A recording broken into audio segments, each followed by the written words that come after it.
सरल वाक्य, उद्देश्य और विधेय जो हम पढ़े। अब हम उपवाक्य थोड़ा सा जान लेंगे ताकि हमें समझने में आसानी हो। उपवाक्य, उपवाक्य अंग्रेजी में क्लॉज हो गया, स्वतंत्र उपवाक्य हो गया इंडिपेंडेंट क्लॉज, आश्रित उपवाक्य हो गया सबऑर्डिनेट क्लॉज, और प्रधान उपवाक्य हो गया प्रिंसिपल क्लॉज। उपवाक्य तीन तरह के हुए, स्वतंत्र उपवाक्य, आश्रित उपवाक्य और प्रधान उपवाक्य। थोड़ा सा उपवाक्य समझ लेते हैं। उपवाक्य, उपवाक्य में भी एक उद्देश्य और एक विधेय होता है। एक विधेय यानी वाक्य और उपवाक्य के बनावट में अंतर नहीं होता है। वाक्य, सरल वाक्य, सरल वाक्य और उपवाक्य के बनावट में कोई अंतर नहीं है।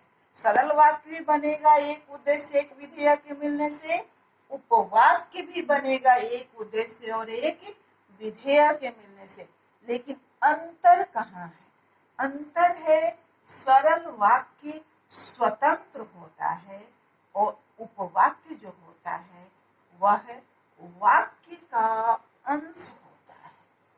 वाक्य का अंश होता है, वाक्य का हिस्सा होता है। यानी वाक्य का अंश जिसमें एक उद्देश्य और एक विधेय हो, उपवाक्य कहलाता है। वाक्य का अंश, वाक्य का अंश होना चाहिए, यानी उपवाक्य डिपेंड रहता है वाक्य पर। जैसे देखिए, राकेश आया और महिमा चली गई। राकेश आया और महिमा चली गई। राकेश आया, महिमा चली गई। ये संयुक्त वाक्य है। संयुक्त वाक्य क्यों? इसमें और कंजंक्शन लगा हुआ है। सरल वाक्य में कंजंक्शन नहीं रहता है, समुच्चय बोधक नहीं रहता है। समुच्चय बोधक का प्रयोग हो गया तो वह या तो संयुक्त वाक्य होगा या मिश्रित वाक्य होगा। सरल वाक्य में कंजंक्शन नहीं रहता है, समुच्चय बोधक नहीं रहता है। राकेश आया, अगर हम सिर्फ लिखते हैं कि राकेश आया, राकेश आया, राकेश आया, अब यह एक सरल वाक्य है। राकेश उद्देश्य है, करता है, आया विधेय है, क्रिया है। लेकिन अगर वाक्य है राकेश आया और महिमा चली गई, इस वाक्य के दो उपवाक्य हुए। पहला राकेश आया, राकेश आया, दूसरा महिमा चली गई, महिमा चली गई। ये दो उपवाक्य तब तक ये उपवाक्य है जब तक ऊपर यह वाक्य लिखा हुआ है। इस वाक्य के दो उपवाक्य हुए। ये उपवाक्य है क्यों? क्योंकि ये जो है वह इस वाक्य से कटकर आया है, इस वाक्य से निकल कर आया है, इस वाक्य का अंश है। एक उद्देश्य एक विधेय दोनों में है। तो ये इस वाक्य पर निर्भर है। अगर यह वाक्य नहीं रहेगा तो अब यह उपवाक्य नहीं कहलाएगा, ये दोनों बन गए सरल वाक्य। क्यों? क्योंकि ये स्वतंत्र हो गए। अब ये दोनों किसी वाक्य का अंश नहीं है, अपना स्वतंत्र अस्तित्व है इसका, किसी वाक्य से निकट कर नहीं आया है, किसी वाक्य का हिस्सा नहीं है। तो सरल वाक्य और उपवाक्य में सिर्फ पोजीशन का अंतर है, सिर्फ स्थिति का अंतर है, बनावट में कोई अंतर नहीं है। सरल वाक्य में भी एक उद्देश्य विधेय, उपवाक्य में भी एक उद्देश्य और एक विधेय। अंतर पोजीशन का, स्थिति का है। सरल वाक्य स्वतंत्र होता है और उपवाक्य वाक्य का अंश होता है, वाक्य का हिस्सा होता है। ये समझ गए हम लोग। अब थोड़ा सा एक बात और उपवाक्य से संबंधित।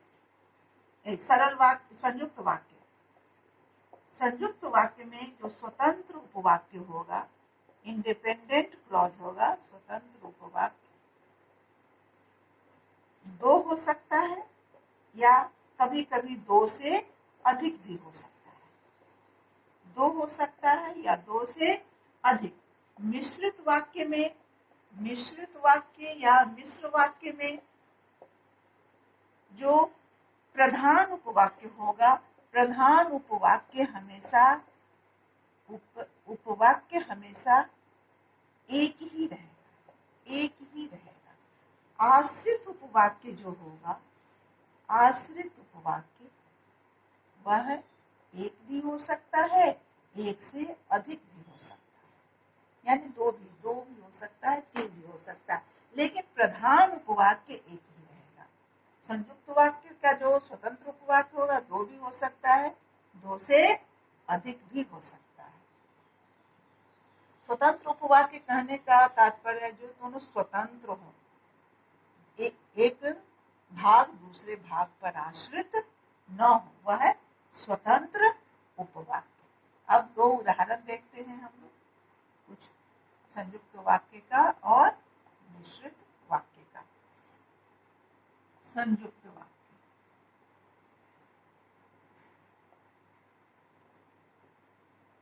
संयुक्त वाक्य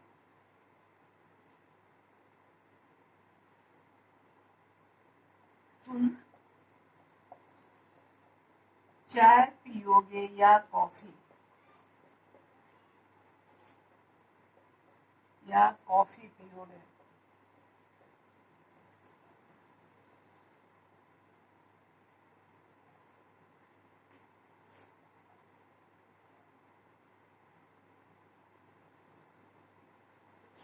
वह विद्यालय से आया और गृह कार्य करने बैठ गया, करने बैठ गया।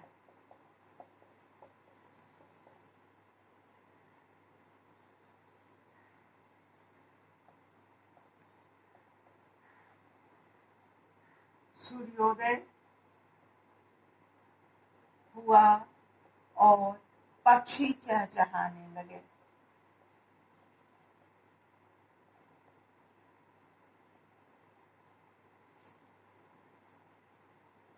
रमेश आया परंतु घनश्याम नहीं आया, श्याम नहीं आया। ये सब संयुक्त वाक्य हैं।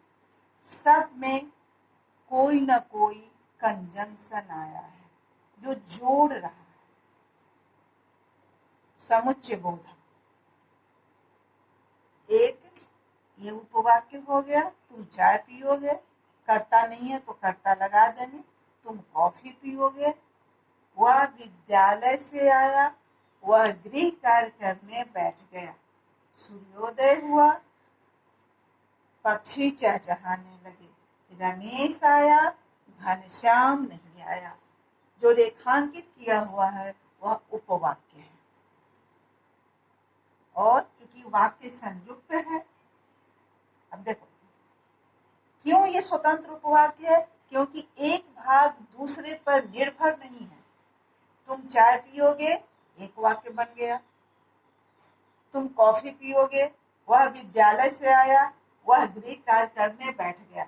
अंतर को समझने के लिए एक वाक्य लिखते हैं, मिश्रित वाक्य, तब ये अंतर अच्छे से हमें समझ में आएगा। सुभाष चंद्र बोस ने कहा कि तुम मुझे खून दो, मैं तुम्हें आजादी दूंगा। ये वाक्य है, इसमें की कंजंक्शन है। सुभाष चंद्र बोस ने कहा, अब इसमें उद्देश्य है सुभाष चंद्र बोस, विधेय है कहा, एक उद्देश्य और एक विधेय है। अब कोई कहे सुभाष चंद्र बोस ने कहा तो ये वाक्य अधूरा लग रहा है और आगे जानने की इच्छा है। तुम मुझे खून दो, मैं तुम्हें, दो इसमें हो गया, तुम मुझे खून दो, मैं तुम्हें आजादी दूंगा। अब ये सुभाष चंद्र बोस ने कहा, ये तुम मुझे खून दो मैं तुम्हें आजादी दूंगा, ये जो स्टेटमेंट है ये सुभाष चंद्र बोस ने कहा पर निर्भर है। इसलिए इस वाक्य में सुभाष चंद्र बोस ने कहा ये प्रधान उपवाक्य हो गया, प्रिंसिपल क्लॉज हो गया। तुम मुझे खून दो मैं तुम्हें आजादी दूंगा, ये सबऑर्डिनेट क्लॉज हुआ, ये आश्रित उपवाक्य हुआ। दो हो गया, तुम मुझे खून दो और मैं तुम्हें आजादी दूंगा। तो ये जब मिश्रित वाक्य रहता है तो एक प्रधान होगा, शेष आश्रित होंगे, और वाक्य की जो आश्रित उपवाक्य होगा उसकी निर्भरता हो जाती है प्रधान उपवाक्य पर। लेकिन इन चारों वाक्यों में ऐसा नहीं है, इसलिए ये सब स्वतंत्र उपवाक्य हैं, यानी संयुक्त वाक्य के उपवाक्य स्वतंत्र होते हैं, मिश्रित वाक्य के उपवाक्य प्रधान और आश्रित होते हैं। अब सुविधा के लिए इसको कहीं लिखना नहीं है जो बता रहे हैं, ये समझने के लिए है, ये सहूलियत के लिए है, ये नियम नहीं है, ये बनाया हुआ ट्रिक है। देखो संयुक्त वाक्य में जो संयुक्त वाक्य होगा पहचानने के लिए एक थोड़ा सा तरीका देखिए, और मिश्रित वाक्य या थोड़ा सा ध्यान दीजिएगा, आपको एग्जाम में कोई दिक्कत नहीं होगी, परीक्षा में जो प्रश्न पूछे जाएंगे वो पूरे कर लेंगे। और तथा, एवं, या, अथवा,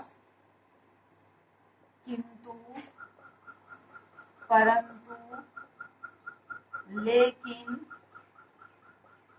पर, इतना कंजंक्शन आप याद समझेंगे। ये कंजंक्शन मुख्य रूप से संयुक्त वाक्य के में प्रयोग में आते हैं। अगर ये कंजंक्शन लगा है तो मोस्ट प्रोबेबली वह है संयुक्त वाक्य ही होगा, विशेष कंडीशन को छोड़कर, जो कि आपको परीक्षा में नहीं पूछा जाएगा। मिश्रित वाक्य में की, क्योंकि ये दो कंजंक्शन मुख्य हैं, और जितने कंजंक्शन आते हैं सब पेयर में आते हैं, जैसे, वैसे, जब, तब, पेयर में आएंगे। यद्यपि, तथापि,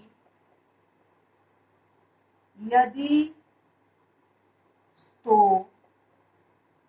ये डैश डैश का अर्थ है दोनों लगातार नहीं आएंगे, जैसे ही वह आया वैसे ही बारिश होने लगी, जब तुम आओगे तब मैं जाऊंगा। यद्यपि वह मेहनती है तथापि उसे अच्छे अंक नहीं आते, यदि तुम परिश्रम करोगे तो सफलता मिलेगी। ये पेयर में आएंगे। और जितना डायरेक्ट और इनडायरेक्ट स्पीच होगा, डायरेक्ट और इनडायरेक्ट स्पीच होगा, तो सब मिश्रित वाक्य में आएगा। जैसे एक वाक्य ऊपर लिखे इनडायरेक्ट में, सुभाष चंद्र बोस ने कहा कि तुम मुझे खून दो मैं तुम्हें आजादी दूंगा। अगर डायरेक्ट में कहे तो दूसरा स्टेटमेंट लिख सकते हैं, जय जवान जय किसान का नारा किसने दिया। और अगर उसको इनडायरेक्ट, देखो इनडायरेक्ट में जब भी बोलते हैं तो आप जानते हैं कि डैट लिखते हैं, और उस डैट का अर्थ होता है हिंदी में कि। वह कहा, सोहन ने कहा कि कल वह विद्यालय नहीं आएगा। अगर की लगा देते हैं तो इनडायरेक्ट स्पीच होगा। डायरेक्ट लिखेंगे तो लिखेंगे सोहन ने कहा, कॉमा देंगे, इन्वर्टेड कॉमा से हम शुरू करेंगे, वह कल नहीं आएगा, वह कल नहीं आएगा। तो ये हो जाएगा डायरेक्ट स्पीच।